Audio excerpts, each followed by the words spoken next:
If we skip all of that stuff, we don't have the documentation, we are not looking at the systems and seeing what do we do all the time that works.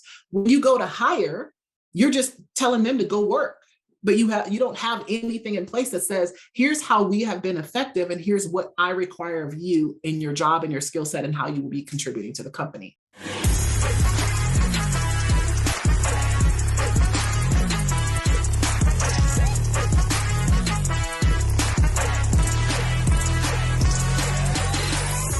All right, so today we're going to be talking about phase 4. And so write this down.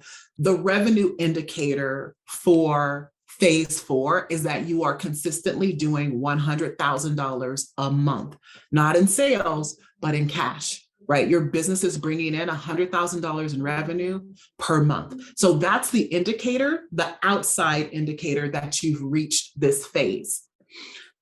Some of you may find, I'm going to talk about this, some of you may find that you might be at $500,000, $600,000, $700,000, especially those of you who have been stuck there for some time. And you may be experiencing some of those same symptoms that you would be experiencing at this level in phase 4 as a prelude to your phase 4, even if you're in phase 3. And that's actually the reason why you've been stuck. So listen closely if that's you, because I want you to see where you can make some tweaks or some 2mm shifts in order for you to move out of that same revenue roller coaster that you've been in, or that round robin you've been in, that ceiling that you've tapped for your revenue, and be able to cross over into the next level. What you're likely experiencing when you're at phase 4 and at this level, and what I experience, and here's the deal, I'm going to share this experience. But one of the things that I thought is that, okay, I thought I was having the same issue over and over again and nobody else was experiencing it. And the more that I get in circles and communities with people who are at this level or even beyond this level, I realize this is just par for the course for the phase. And that's why I wanted to share this with you, because I truly believe this is why most people never hit 7 figures and they never do it again. Or a lot of people don't do it again once they've done it the first time.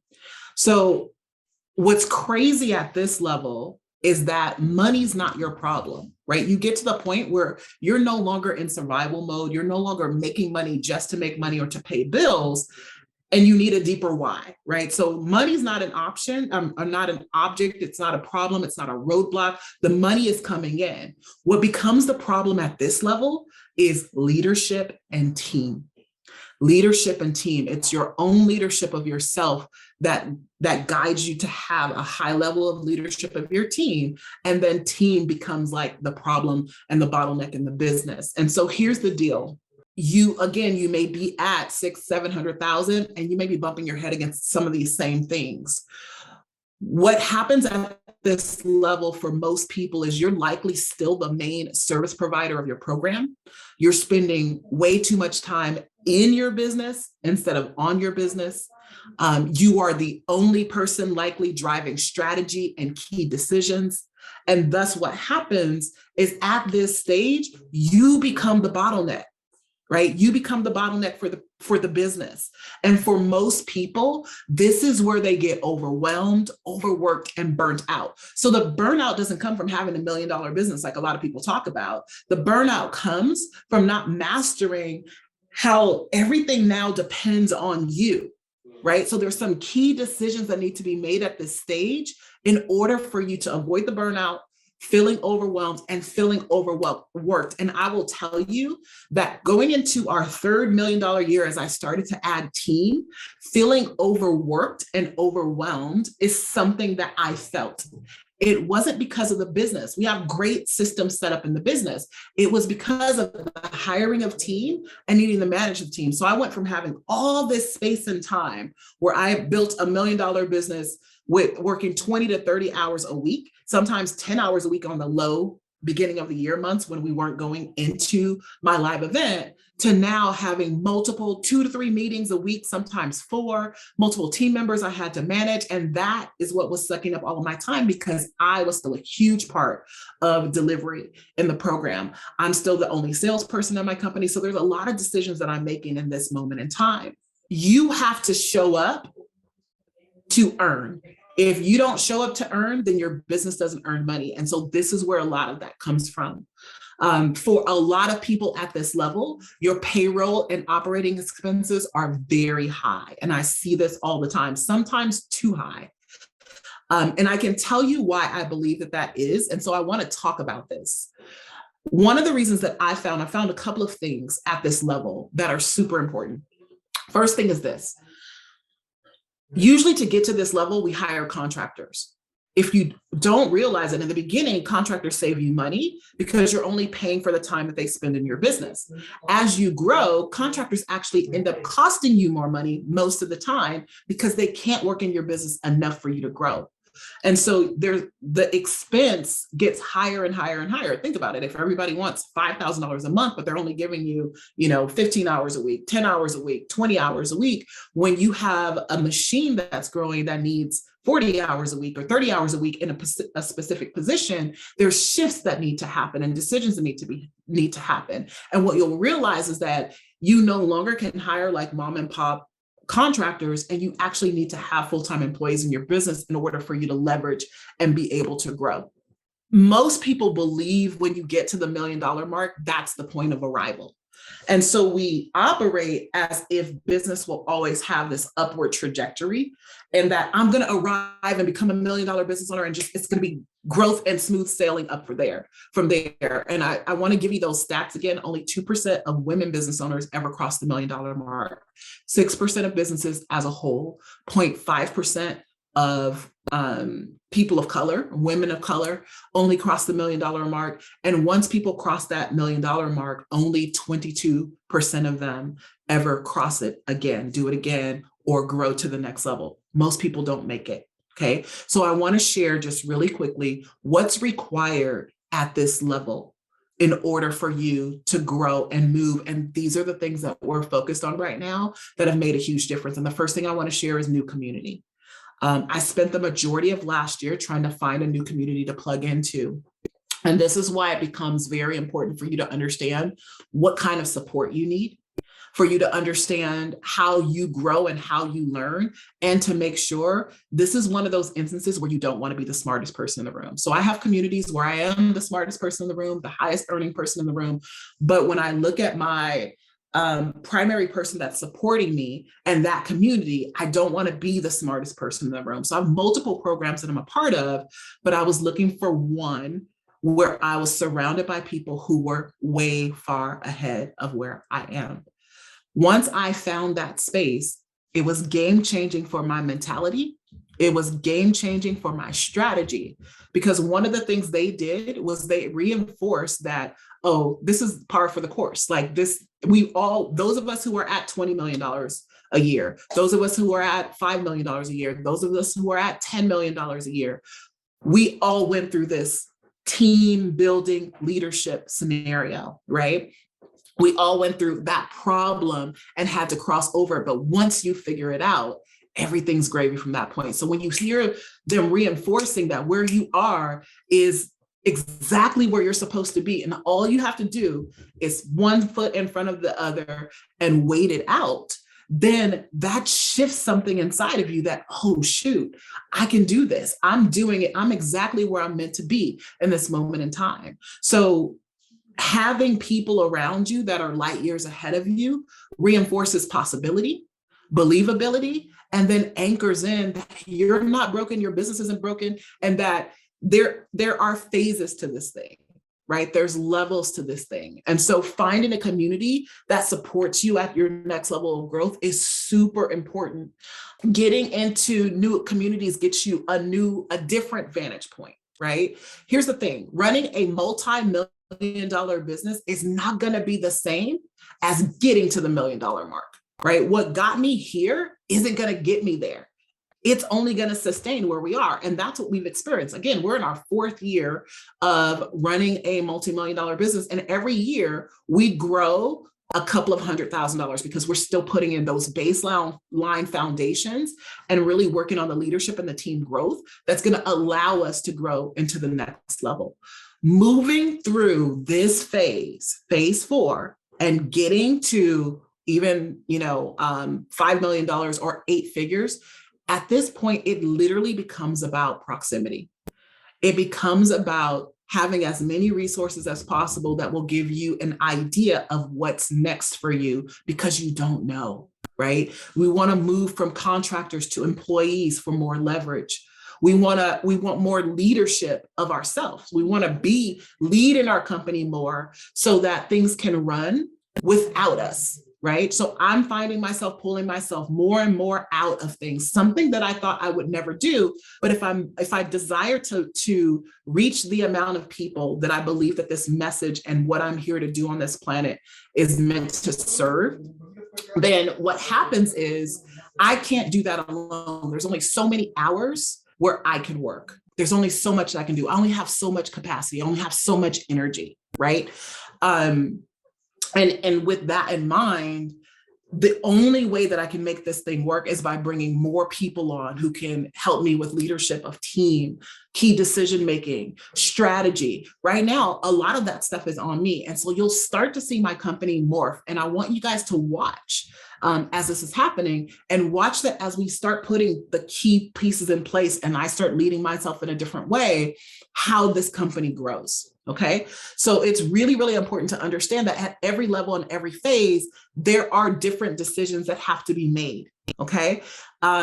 It's not the same. And I'll talk about that a little bit more. One of the other things you want to look at is you want to look at tightening up your marketing and sales, right? So that you can leverage, because leverage and systems is like par for the course at this level. It's really just about leveraging more and systemizing as much as possible so that you can expand to the next level, so that your business doesn't break when you bring on more clients.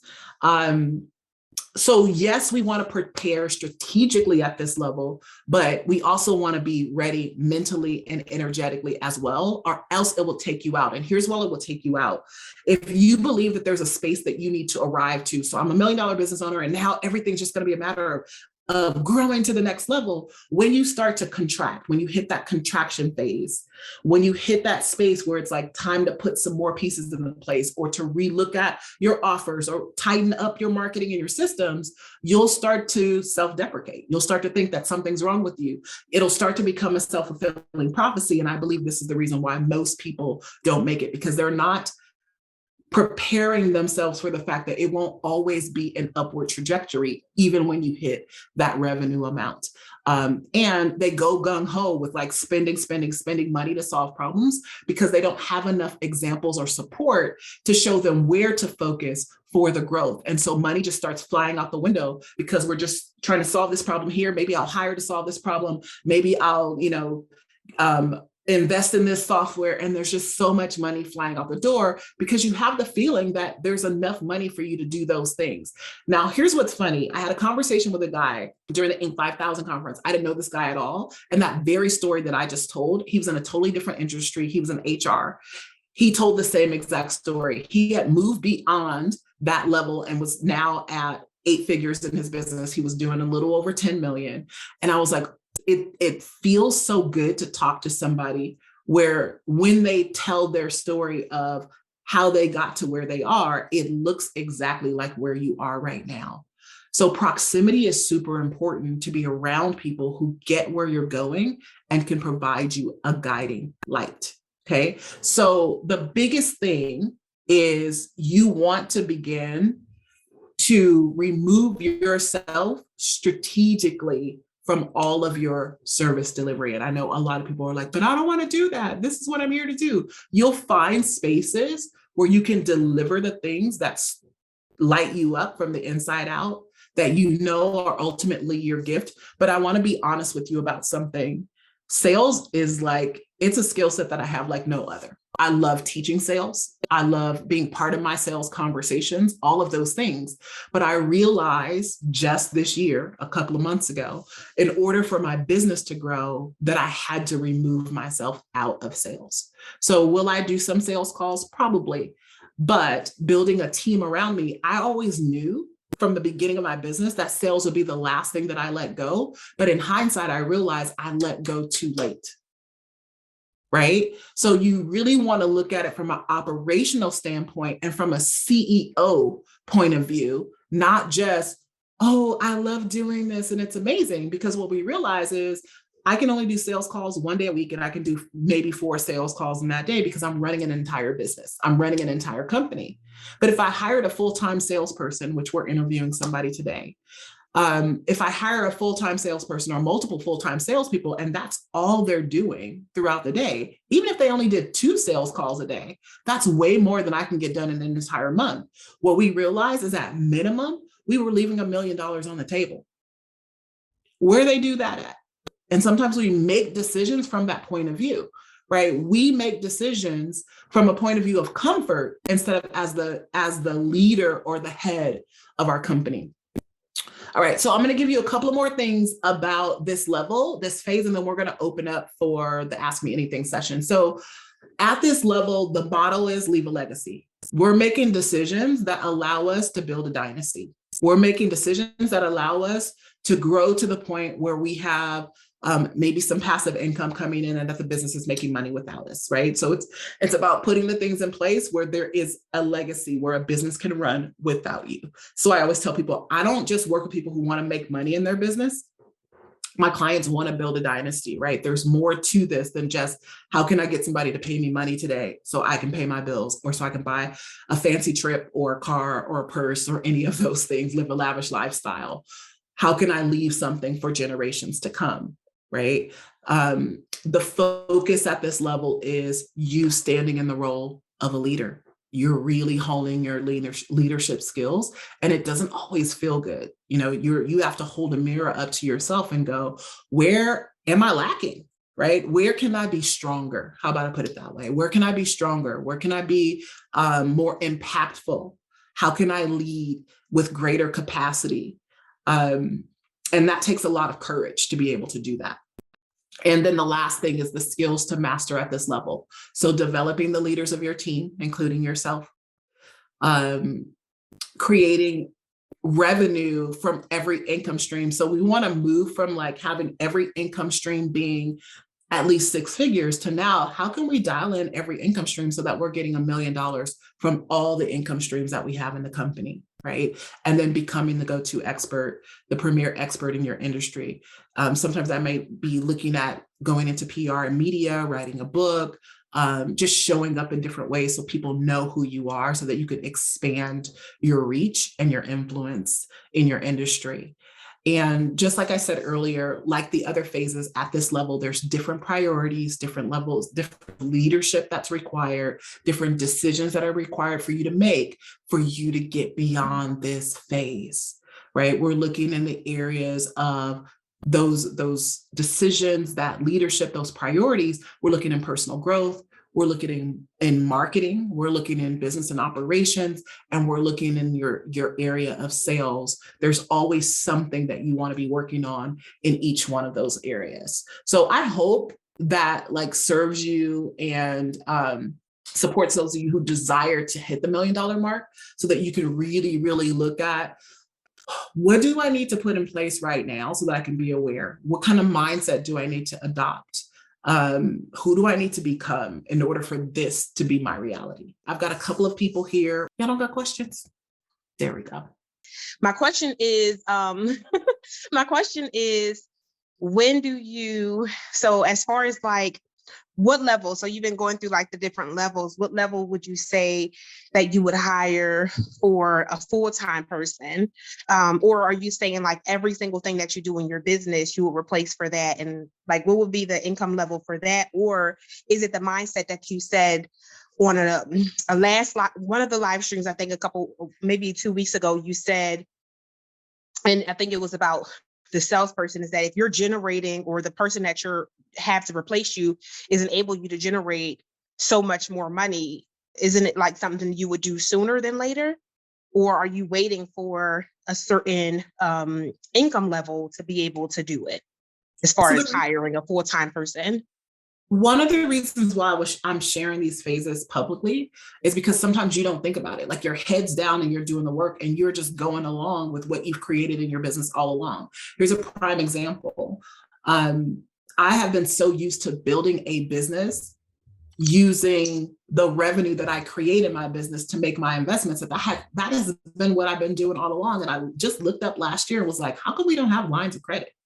and then just decided to go out and start grabbing other people's money. And people are like throwing lines of credit at us left and right because we've built, a lot of revenue. But when you get into the habit of doing something, you just do the thing that you've always done. And that's why I'm asking you guys to take a step back. That's why we give the checklist for what to do at each level, so that you are having in the forefront of your mind, what should I be looking at this level? What's next for me? What's my next move that moves me to the next thing? As far as like when to decide, I know people who have phase 1, phase 2 businesses that have employees, full-time employees, but I also know the stress that has on them, with like making sure they have to make payroll, because there's a little bit more money. It's not a lot more that you would need to pay. So my biggest thing is not about the money. It's about you understanding what each role is supposed to do, you being able to lead. And typically at phase 1 and 2, you don't even really know what to give to a person that you're hiring full time, and you're hoping they're going to come in and know all the things, which means you're just throwing money out of the window, right? Or you're paying them to learn on the job. Now, that's a decision that you're making prior to hiring, that I know that I'm going to be paying this person to learn on the job, or that I'm going to be making additional investments, then by all means, go for it. But if you're hoping that hiring is going to fix a problem, but you don't know exactly what this new hire is going to do for full-time salary, then don't hire people full-time. One of the things we did is we started off with contractors, and we had our contractors document how much time they were spending doing different tasks, so that we had the data to know, right? We figured out that there was a lot of positions, people weren't even working 10 hours a month, 10 hours a week for us, sometimes not even 10 hours a month. And if we had hired somebody full-time to do that job or to be in that position, we literally would be leaking cash for no reason. Just paying for somebody to get paid to do not much. So contractors have a place. And what I feel like happens is, once you cross the $1 million mark and you're trying to scale, remember, for me, $1 million is when we get to scale. We're not scaling at 6 figures. We're not scaling at multiple 6 figures. We're growing. We're figuring out how to grow the business. When you hit $1 million, you have all the working pieces. You have your messaging, your methodology, you have your money that's right, so that you can make investments and decisions. So now you have the capacity to scale. You have something that works, that's capable of scaling. And we know, because we have that $1 million revenue indicator.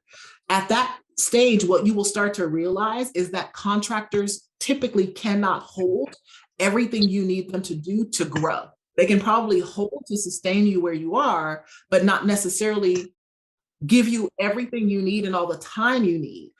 Here's a common conversation that I find in these proximal circles that I'm in now, is that there's a running joke. Like when a contractor tells you, oh, I can't do this thing for you because I'm over here working for this person, right? And so what you realize, there's either 2 things you have to do. You either need to hire full-time in your business, if you can do that, or you have to find contractors that have large enough companies that it doesn't matter what they have going on, they can still deliver to you.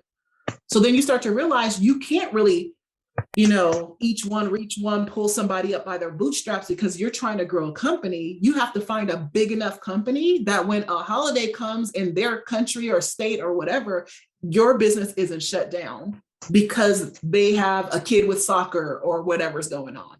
Or they have to go support, if we're talking operations or admin, they have to go support somebody else at their live events. They're like, I'm not going to be around for 3 days. You still have a company that needs to run. You still have initiatives that you're trying to grow. And so you realize that you're either hiring full-time so that people's entire attention is on decision-making inside of your company to help to grow the business, or you're hiring larger organizations so that you don't have those types of mishaps. Like no matter what, the work can get done. And I would say there is a revenue level for that, because when you start hiring too early, if you're not hiring to train somebody into growing into a position, which we didn't really talk about that, but if that's not why you're hiring in that way, what you're doing is you're hiring based on price. And so you're hiring who you can afford, right? And you may not be getting all the skill sets that you need. When you're scaling, one of the things that you need from people is the ability to roll up their sleeves and be with you. So people are going to cross work when you're scaling in your business. They're not just going to do the job you assign them for. It's going to be all hands on deck sometimes for all kinds of things. right? And so having that understanding, you make those decisions at different times. Now, your first hire can be an assistant who needs to be a Swiss Army knife. You guys understand what that means, Swiss Army knife? They cannot just be an admin person who barely knows how to do spreadsheets and answer telephones. They need to understand a lot, maybe hiring, sales, marketing, a lot, right? You need somebody who's like an online business manager, or a executive assistant, somebody who can handle multiple types of tasks for you. They may even have the ability to do a little bit of bookkeeping for you and things like that. So if that's your first hire, then they can sustain you for longer. Remember, I crossed $1 million with me and my part-time assistant. She was a Swiss Army knife. There was a lot that she knew how to do, including negotiating for spaces and venues for events and all kinds of things that she was able to take care of, that we didn't have to spend more money to hire more people to do those things. Like some of you guys are asking for Swiss Army knife type things from the team members that you currently have. And I'll tell you another mistake that we made is we almost allowed our contractors to dictate how we hired them. So we hired them for one thing and they would go, oh, well, I really don't want to do this part. And I go, okay, fine. And then we'd hire somebody else to do this part. And then we had like 5 people doing what was supposed to be one person's job, but they all had a piece of it, right? I had to clean all of that stuff up so that we can grow. And in order for us to grow, full job descriptions for the full people that need to be there. And then some are part-time and some are full-time. So your first hire can be an assistant. They just really need to be a Swiss Army knife. And I would say this, no matter what level you're at, if you find yourself stretched thin, and it's not a lie, because sometimes people feel exhausted and stretched thin and I don't have too much time, and it's because you're just remunerating around in your head and life has got a hold of you. It has nothing to do with your business. If it's the truth, then it's likely time for you to hire, right? And some of you who are like new mommies and you got all these other things going on, you may need to just hire, even if it's just for an interim, to support you with doing basic things, because you can't just ignore the business and expect it to grow. I have less of a question and more of a reflection. Is that okay? That's fine. I just reflect on, number one, thank you so much for constantly reiterating the phases and also just kind of sharing with us where you are in the journey. For me, what's coming up for me is I had been believing my story to myself was that I had a capacity issue. Mm-hmm. And I was at a point where I was feeling very busy. And so when I hear you talking about like at phase 4, that leadership and operations and team is so important, I just want to make sure, I just want to make sure, because I feel like I'm very sure of what I'm doing, but I realized that I just wasn't hiring or contracting with the proper skill set. And so as I'm listening to you speak, I'm just understanding like what I did wrong. Like it's kind of like revealing some of my mishaps, but you don't know what you don't know type of thing. But it is reaffirming to know that, you know, I'm on the right track in terms of what should I be focusing on at this time. So it wasn't really a capacity issue. It was more of a, what are you focused on? And what type of support do you have to like lean into this focus? And so I'm just appreciative. You're welcome. Yeah, I mean, sometimes we have to live and learn, which is the fastest way to learn. So you'll never repeat that lesson again, right? You already did it once, it didn't work out. So now you know, like, okay, I need to look at this differently. And hiring can be difficult, right? It's this phase. This is why a lot of people don't get past this phase of $1 million. I also see too many people hiring like they are $1 million business when they're only at 200,000. So that's a problem as well. You really got to be clear about what you need to get to the next level. Again, that's why we provide those checklists and the phases so that you can be looking at the right things that are going to give you the foundational pieces to scale to the next level. And we think that throwing team on it is the thing that's going to do it. I'm like, no, that's not it always. It depends on where you are. It's literally not until you get to scale or you're right at scale where team's really going to make a difference. If you think hiring a team member and you make another $100,000 is a big deal, Like, that's it. That's what that team member has to bring. And I think it was Erlina who was asking about it. Like, one of the things you want to do is you want every employee in your company, especially when you bring on employees, to be contributing to the bottom line of the business. And so you put that into their KPIs, especially if they're salespeople. So if they're salespeople, we're looking at, we want you to be bringing in 10 times your revenue, right? Or 10 times your monthly salary. So if your monthly salary is, I'm just making this up, $3,000 a month, our expectation is that you're selling $30,000 a month, right? If you're just an operations person or you're another team member, you're a coach or something like that, same thing, but it's going to be much less, right? So it's going to be, we're looking at like 4 times the amount of your salary. So I don't even know how to math that out, but let's say you're making $3,000 a month. So we would expect you to be bringing in $10,000 to $12,000 a month in revenue or contributing to the bottom line in that way. And everybody can do that. And Jalen, this speaks to what you said about not hiring the right skill sets. This is why phase 1 and 2 are so important, because in phase 1, we are getting clarity around our messaging, our methodology, what we do that actually works, right? All of those things, when we get it right, we know we've hit 6 figures. In phase 2, now we're documenting those systems, those things that we've done. If we skip all of that stuff, we don't have the documentation, we are not looking at the systems and seeing what do we do all the time that works. When you go to hire, you're just telling them to go work, but you don't have anything in place that says, here's how we have been effective and here's what I require of you in your job and your skill set and how you will be contributing to the company. So it's super, super important to get phase 1 and phase 2 dialed in. And then phase 3 is like tweaking it and making sure that it works. And then you can add automation to it. Once you can add automation to it, if you can hire AI to do it, if you can hire an app to do it, now you can hire a person to do it.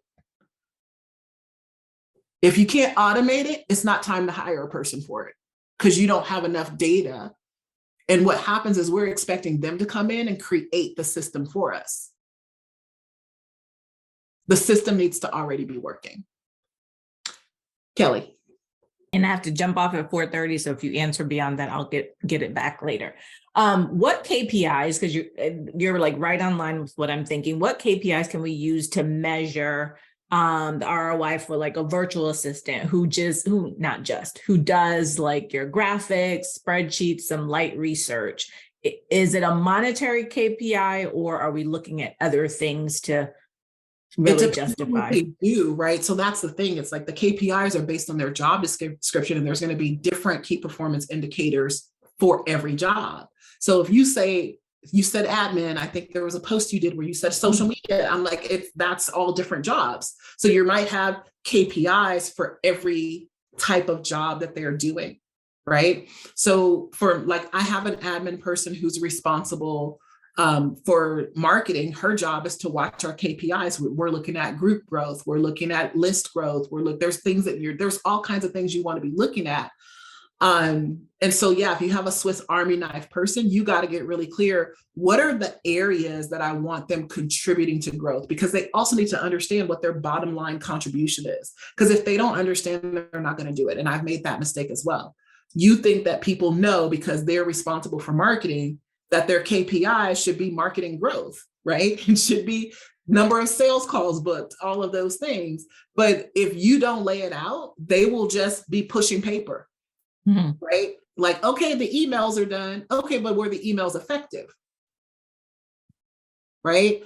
The graphics are done. Okay, but were the graphics effective? What results did we get from that? So what I would do with this person is get clear on what their job is. You can't just call them a VA and hodgepodge everything at them. You're going to have to look at where do you want their hands in your business and then tie the KPIs to that. Because just posting on KPI. Say that again, you broke up. So just posting on social media is not a key performance indicator. Mm-hmm. But they also can't be responsible for the results of the posting because they didn't write the post. Right? So you have to figure out what's something that I want to measure with this person that says they're contributing to the bottom line of the company, thus earning their keep, for a better way to right. say that, which means we have to be clear on the job description. Mm-hmm. And from the job description, we can determine what KPIs we want to focus on. Okay. I know one of the things for me is that she actually, one of the things that she helps with is actually keeping me off of like Canva and doing a lot of creative, busy work that I like to do that distracts me from doing all of the other things that I should be doing. But I am going to sit down. She does help me do a lot of things. She is like a Swiss Army knife. And so to just really look at that and get very clear about, how I tie things to what she's doing. And then just understanding, like in the phase of business that you're in, what are the things that move the needle forward for you to get to the next phase? Because you may want spending more time in that. Like I know a bunch of admin people who will spend time rearranging your Google folders every month. If you don't get out of my Google folder, like that's not going to do anything. That's getting you hours so you can get paid, but it's unnecessary for the next level of growth. So that's why you have to be really, really clear. I think we talked about this in NLA, and I'll kind of share it here. What we're looking at, especially with contractors, is eliminating waste, right? Eliminating things where you're spending time and money, energy, and effort for no return on investment. And the same is true for every key team member that works within your organization.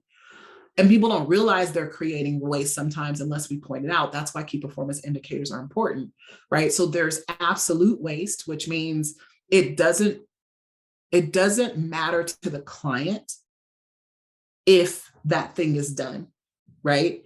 But people do it. And then there's business waste where it doesn't matter to the client if that thing is done, but it's necessary for the business to run. Okay. And then there's where there's value being given, meaning it matters to the client that this happens on a regular basis. So highest priority are to value-driven KPIs. Secondary is to business waste, which means we have to do it anyway, no matter what, for the experience that the clients are going through. And then we want to eliminate as much absolute waste as possible. Again, people going into accounts over and over again, rearranging folders and doing different things like that. And one of the most powerful ways to do that with team, which is why leadership comes into play, is actually walking them through so that they can tell you, like, where do they see the waste in the business and how can they trim the fat, so to speak. Okay. Thank you. You're welcome. There you go. Okay. So the question, what I believe I'm getting from this is, so for the first hires that we were doing within a social media agency was getting people to actually do the work, right? Working with the clients, making sure the posts and all that stuff was there. It sounds like, and which I felt like was good because it was helping to just make sure that all that stuff was done. But I think it sounds like what you're saying is those first people should be actually adding to your bottom line, not just working in the business. Is that correct? Yeah, I mean, everybody that's part of the company, no matter where they are, should be contributing in some way. Again, there are going to be some positions that are kind of like business waste, per se, for lack of better terms, where it has to get done. So an example that was given to me that I thought was really, really good is when you go to get an oil change in your car, does it matter to you that they, if they were to put on your invoice that a fee for putting your keys in a specific place so they don't lose them? No, you don't. You'd be like, why'd you charge me for that? However, it's necessary so that your experience goes well. If they put a fee that said, oh, we have to drive your car into the bin, you'd be like, why is that there? So those are business waste. That's necessary waste. But absolute waste is when somebody has to come in and the difference between somebody manually having to stand there and log in a customer, or someone coming in, scanning a QR code, and you're like, hello, Ms. Tankerson, are you here for your oil change? All the data is in there. So now you just save yourself some hours and some time, right? Then when we look at contributing to the bottom line, it may not always be directly monetary, right? However, that it contributes to the bottom line. Your client care people may resell people into your program, but they may not. They might just be a part of making sure that the experience is incredible so that people want to re-enroll into your program. Okay. that's contributing to the bottom line. So However, both. this is why we're looking at employees, right, as well, instead of contractors. See, it's harder to get to contribute to the bottom line with a contractor. Why? Because they're running their own business. Your business is their priority. Right. And I know a lot of contractors don't want to hear me say that, but it's the reality. Their own business is their priority. You are a priority, but their major priority is their own company, their own business, their own life, right? There are going to be times where they're unavailable to do what needs to be done in your business because they only have so much time and space to do certain things, right? Yeah. And so when you have an employee in your company, you can say, hey, we have a crash course coming up. We have an event coming up. Everybody, I want to see everybody like get 10 people to register for the event. Because they're all in on the company. They work for the company. There's nothing else that they would be doing. So it just gives you a little more leverage to be able to bring the team all into one goal. And if there's profit sharing and all of those things, everybody wants to do well. So in the beginning, you're going to have less ability to do things that are like directly related to revenue, unless the job is directly related to revenue, like sales, right? If that's their job, then even if they're a contractor, you could still have KPIs related around return on investment or revenue or this much percentage of your job. Now, you can still put those things in place for contractors and say, hey, we want to be able to see, again, a good example of this is like a client care representative, right? 4% of your revenue that you create, that we pay you, we want to be able to see that you had a direct effect on bringing that much revenue into the company every month. And then you would put it into their job description, what those activities would entail. That's great. Thank you. You're welcome. All right. So it looks like this is a wrap. Thank you guys for hanging out with me today. Like I said, I just wanted to serve a little bit. I may come back through the thread if there's questions that show up in chat and answer a few questions. This conversation is important to me. One, because growing up the way that I grew up, there was nobody having these conversations with me. And I get to invest in being in rooms where we're looking at things very differently. And it's not just about marketing and sales and showing up on social media and doing reels and all of those things. There's decisions that you got to be making and priorities that are important for the growth of a real business. The growth of a real business. And you need to be looking at them month in, month out, if not week in and week out. KPIs, tracking your own numbers. What decisions do you need to be making at this stage? Because you want to be ahead of the curve. You don't want to be responding to what's next in your business. You want to be preparing for what's next in your business. And that's why this conversation is so important. So many of us have the desire to create real, healthy, profitable, sustaining businesses, but we have no clue what goes into creating one. There's so many foundations that are needed. There's licensing that may be needed. There are legal things that need to be in place. And sometimes we put the cart before the horse. You know, we're focusing on IP and all kinds of things that we haven't even figured out if anybody's going to buy the thing. You don't need to trademark something that hasn't been selling, right? Once you start selling it and it's a money maker, then you can look at trade marketing. And I know some trademark attorneys may look at it differently, but can you imagine having all these trademarks for things that you're just going to throw away? That's a lot of money to spend. How many ideas do you guys come up with for a program or this or that, right? Once you know, like, it's your signature offer, this is the thing that you make money, and it can happen very quickly, then you want to make those decisions to make those investments to trademark those things. And that's typically going to happen somewhere between phase 3 and phase 4. Thank you so much for watching my show, my channel. Here's what I want you to do. If you really love what you've been listening to, I want you to subscribe to my channel and leave me a comment. No, really, leave a comment, like right now. I'm not gonna stop talking until you leave a comment. Seriously.